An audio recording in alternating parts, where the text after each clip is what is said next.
Mahal ka dahil magagamit ka.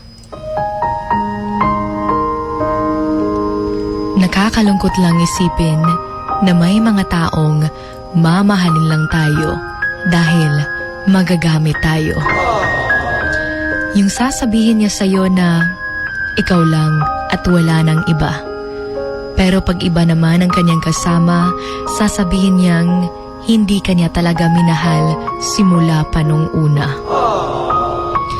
Mahirap sa part nung taong nagmahal ng totoo dahil lahat binuhos mo kahit wala nang matira sa'yo. Kaya mahirap talaga kapag nagmahal ka ng taong kailangan ka lang at hindi ka talaga mahal. Dahil hanggang sa mga magagamit ka, ay gagamitin ka talaga hanggang sa maubos.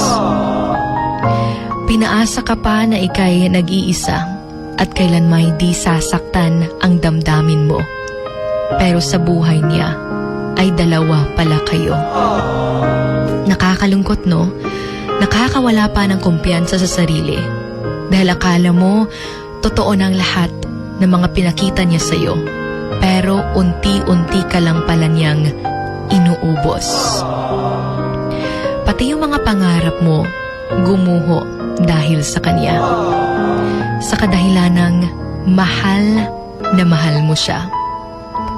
Muadto pa ka sa ilaha, bahalag, layo ka ayo ila. Kay lagi, love jud nimo siya. Pero bisan pa diayg, magsigi kag adto sa ila kada adlaw. Hindi mo talaga kontrolado lahat ng kanyang mga galaw. Ikaw nalay maulaw, samot nag kabalo na ka na iba na pala sa puso niya ang sinisigaw at hindi na ikaw. Okay naman sana kayo nung una, tas biglang nanlamig na lang siya hanggang sa hindi na nagparamdam sa'yo at nagpakita. Hanggang sa nalaman mo na lang one day na yung sinasabi niya sa yung wag mong pagsilosan yung taong to ay yung tao na palang laman ng kanyang puso. Take note na may mga taong nagbabago at may mga tao ring naghahanap ng bago.